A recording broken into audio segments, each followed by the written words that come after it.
अपनों से बिछड़े 44 श्रद्धालु घर पहुंचे। ये गोरखपुर का है। और डिजिटल खोया पाया सेंटर लोगों को खोजने में कर रहा है मदद। 20,000 से ज्यादा बिछड़ों को अपनों से मिलाया। अमावस्या पर, मौनी अमावस्या में सबसे ज्यादा परिवार से हो गए थे दूर, और ये सभी लोग मौनी अमावस्या के दिन 8,725 लोगों को उनके परिजनों को सुपुर्द किया गया। मकर संक्रांति में पौष पूर्णिमा 13 जनवरी को, मकर संक्रांति 14 को और 15 जनवरी को 598 श्रद्धालुओं को उनके परिजनों से मिलाया गया। और बसंत पंचमी के दिन 2, 3 और 4 फरवरी को 813 श्रद्धालुओं को डिजिटल खोया पाया केंद्र की मदद से उनके परिवारजनों को मिलाने का काम किया गया। यानी दुष्प्रचार की भी एक सीमा होती है, और उस सीमा को भी आज आप लोगों ने पार करके इस पूरे आयोजन को बदनाम करने की कोई कोर कसर नहीं छोड़ी है।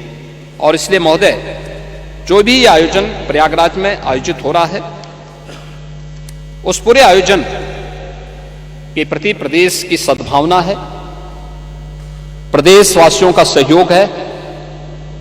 स्थानीय स्तर पर थोड़ा बहुत लोगों को कठिनाई जरूर हो रही होगी, लेकिन वे आनंदित भी हो रहे हैं। अतिथि भी आ रहे हैं और देश और दुनिया को देखने का एक अवसर भी उन्हें प्राप्त हो रहा है।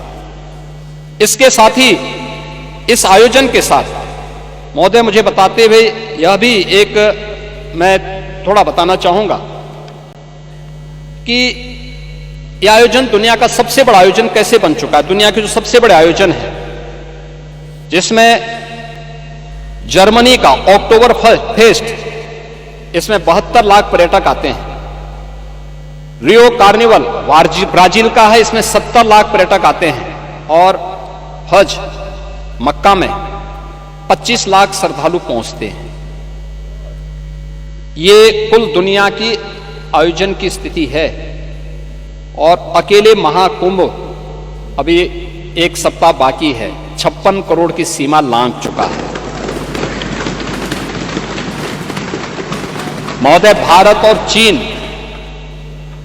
के अलावा दुनिया में किसी भी देश की आबादी इससे ज्यादा नहीं है।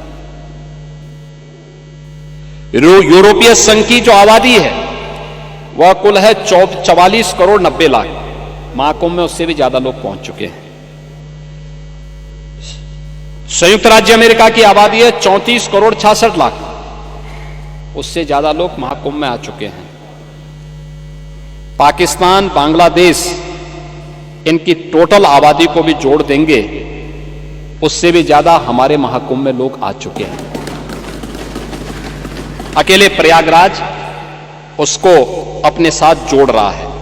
और इसलिए मैं आज के इस अवसर पर अपने विपक्ष के मित्रों से कहना चाहूंगा,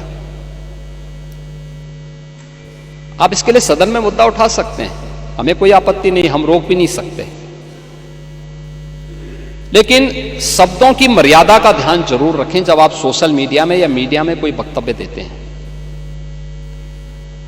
दूसरा, जब आप कोई टिप्पणी करते हैं कि हजारों की संख्या में मौत हो गई, अलग अलग लोगों ने, समाजवादी पार्टी के नेता भी थे, कांग्रेस के नेता भी थे, जिन्होंने इस प्रकार के गैर जिम्मेदाराना बयान दिए।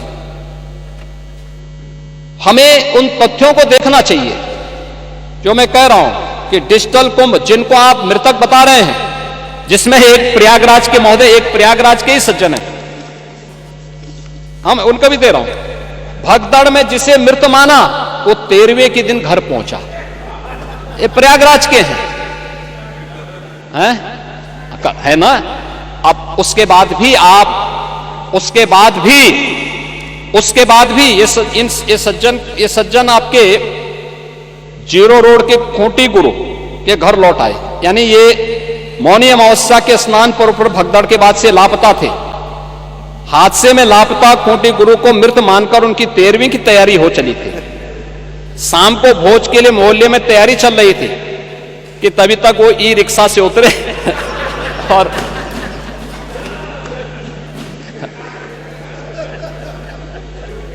अब बताओ, ये दुष्प्रचार आप ही लोग कर रहे थे।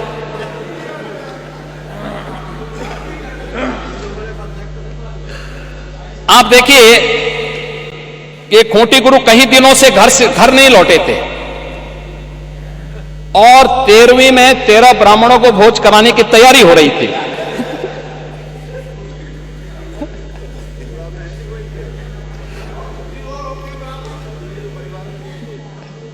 खूंटी गुरु को देखने, खूंटी गुरु ई रिक्शा से उतरे और उनको देखने के लिए पूरा आयोजन ही निरस्त करना पड़ा फिर।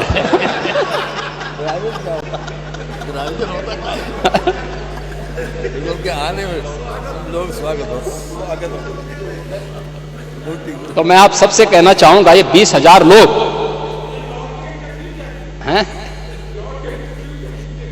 तो नहीं भाई, अब वहां आप जैसे महापुरुष कुछ रहे होंगे, वहां कैमरा लेकर खड़े रहे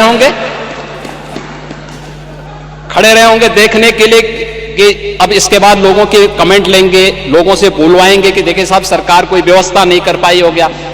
और तब तक वे स्वयं ही प्रत्यक्ष रूप से मूर्त रूप में प्रकट हो गए। उन्होंने कहा बे ये नमूनों में विश्वास मत करो, ये झूठ के सौदागर हैं। मैं तो अभी जीवित हूं, मैं तो ऐसे भंडारे का आनंद ले रहा था पूरे प्रयागराज का। तो मैं इसीलिए कह रहा हूं पांडे जी, मैं इसीलिए कह रहा हूं महाकुंभ में कोई भूखा नहीं रह सकता।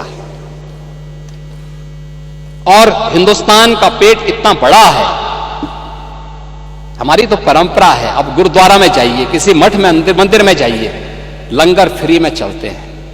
कोई भी आएगा उसकी जाति नहीं पूछी जाती, पंथ नहीं पूछा जाता, क्षेत्र नहीं पूछा जाता, भाषा नहीं पूछा जाता। वो केवल इशारों से कर देगा। लोग सम्मानजनक ढंग से अतिथि मानकर उसका सम्मान करते हैं। ये भारत है। मान पूर्णा की हम पूजा करते हैं, आप क्यों भारत को बदनाम कर रहे हैं? मुझे अफसोस होता है, आप भाजपा से लड़ते लड़ते भारत से लड़ने लगते हैं।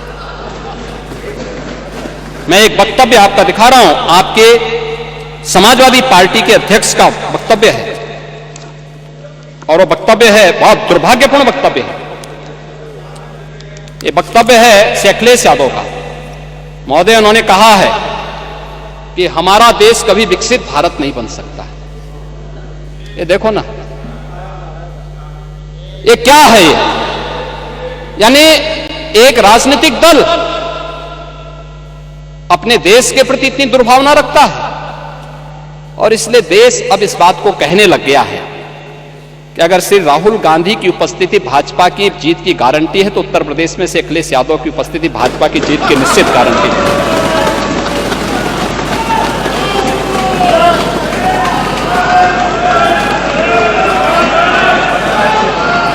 और ये गारंटी उपचुनाव ने दे दिया है। ये उपचुनाव दे चुका हो, ठीक ही बात है। पप्पू और टप्पू में बहुत अंतर थोड़ा है, नाम का असर होता है। चच्चू ने वैसे थोड़ा नाम रखा है,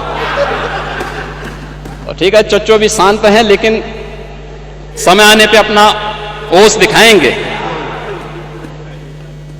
महोदय, मैं विनम्रता से कहूंगा कि महाकुंभ पे राजनीति न करें, अपनी बात को रखें शालीनता के साथ, मर्यादा के साथ। लेकिन जो लोग जीवित हैं, अपने परिवार के साथ मिल रहे हैं, उनको मृतक मत बताइए। और पांडे जी, आप तो इतने बुजुर्ग हैं, इतने वरिष्ठ हैं। हमारे यहां तीर्थ यात्राएं होती थी, लोग जाते थे, बड़े श्रद्धा के साथ जाते थे। हमारी आस्था है, कैसे आप इसको रोक सकते हैं? लेकिन उनको बदनाम मत करिए, उनकी श्रद्धा के साथ खिलवाड़ मत करिए। मैं तो तेलंगाना का भी उदाहरण आपको दे दिया,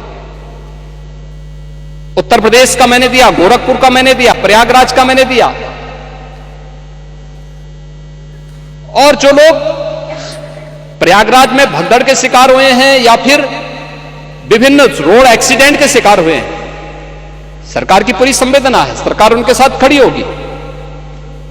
और इन सभी घटनाओं की जांच करने के लिए इसीलिए सरकार ने एक जुडिशियल कमीशन का गठन भी किया है। जुडिशियल कमीशन अपना काम कर रहा है, तथ्य भी मांगेगा, जानकारी भी मांगेगा, हर एक स्तर की जानकारी लेगा।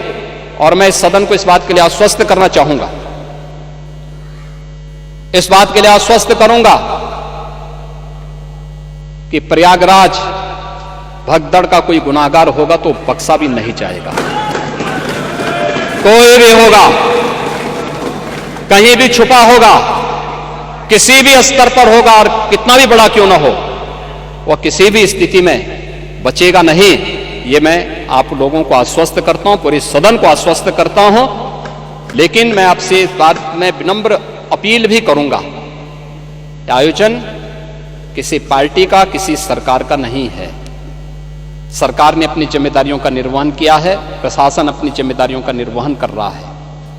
यह आयोजन समाज का है, भारत का है, सनातन धर्म का है, और सनातन धर्म को और भारत को कृपया अपने राजनीतिक स्वार्थ के लिए बदनाम मत करिए। यही मेरी आप सबसे अपील थी। धन्यवाद।